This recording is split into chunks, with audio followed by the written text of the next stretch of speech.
दोस्तों, जब हम सुबह उठते हैं तो सबसे पहले हमारे कानों में पक्षियों की आवाज आती है और नीला आसमान और उड़ते हुए पक्षी अगर आपकी आंखों के सामने अचानक से बेहोश हो जाएं तो आपको कैसा लगेगा? आपको हैरानी होगी ना। जब आपके साथ ऐसा होगा तो आप इसे समझकर नजरअंदाज कर देंगे, लेकिन एक के बाद एक जब आपकी छत से गुजरने वाला हर पक्षी जान गंवाने लगे तो चीजें डरावनी बन जाती है। दोस्तों, यह सिलसिला भले ही आपकी छत पर ना हो रहा हो, पर दुनिया के एक कोने में ऐसा आए दिन होता रहता है। ऐसे हालात देखकर लोगों के रोंगटे खड़े हो जाते हैं। आखिर कौन सी वह जगह है जहां पर पक्षी आते ही आत्महत्या कर लेते हैं? वहां का जादू क्या है जो ऐसा करने पर उन पक्षियों को मजबूर कर देता है? दोस्तों, आज की इस वीडियो में हम आपको उसी के बारे में बताने वाले हैं। जनरली जब हम पृथ्वी की ऐसी रहस्यमय जगहों की बात करते हैं तो हमें भारत से बाहरी देखने को मिलती है, पर इस बार मामला अगल है, क्योंकि इस बार हम जिस जगह की बात कर रहे हैं वह भारत के सबसे खूबसूरत राज्य आसाम के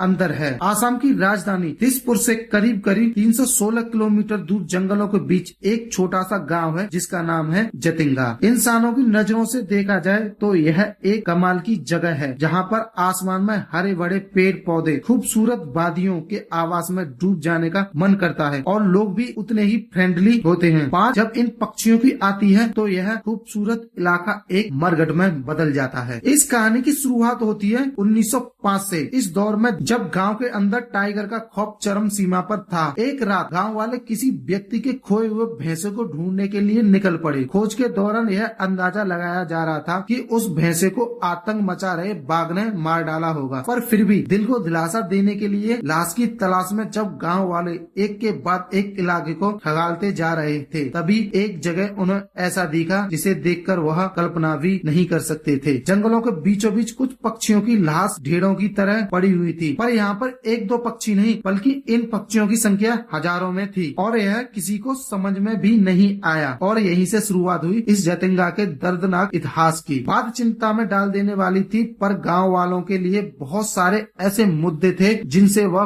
खुद परेशान थे। इस मामले पर कभी भी उन्होंने गौर नहीं किया। हालांकि इतिहास गवाह है, प्रकृति कभी भी परिस्थितियों की मोहताज नहीं रही। 1905 के बाद आए दिन पक्षियों की ऐसी घटनाएं होती रहती हैं। दर्शकों तक यह बात गांव और उसके आसपास के इलाकों में ही सीमित रही, क्योंकि उस दौर में इंटरनेट वगैरह तो था ही नहीं। ऊपर से आसाम भी एक ऐसा राज्य है जो कभी भी ट्रांसपोर्ट के नजरिए से इतना कनेक्ट राज्य नहीं है कि वहाँ की जानकारी बाहर सर्कुलेट हो सके। बात वही तभी रह गई। मगर ज्यादा समय तक नहीं, बल्कि जतिंगा के इस केस में सबसे ज्यादा टर्निंग पॉइंट आया 1966 में, जब एडवर्ड पिचर्डगी ने फिल्म लाइफ ऑफ इंडिया में इस केस का जिक्र किया था। उन्होंने बताया कि जब वह मशहूर डॉक्टर सलीम अली वटवेचर के साथ भारत के अगल अगल राज्यों के कोने में विजिट कर रहे थे तो 1960 के शुरुआती सालों में वह जतिंगा भी गए थे। पर जतिंगा में जो भी उन्होंने देखा, खासकर पक्षियों द्वारा करी जाने वाली आत्महत्याएं नॉर्मल से इतनी अलग थी कि वैसा दुनिया के किसी भी कोने में ऑब्जर्व कभी नहीं किया गया। और इसी का पता लगाने के लिए दुनिया भर के नेचुरलिस्ट को आकर्षित किया और इसकी लोकप्रियता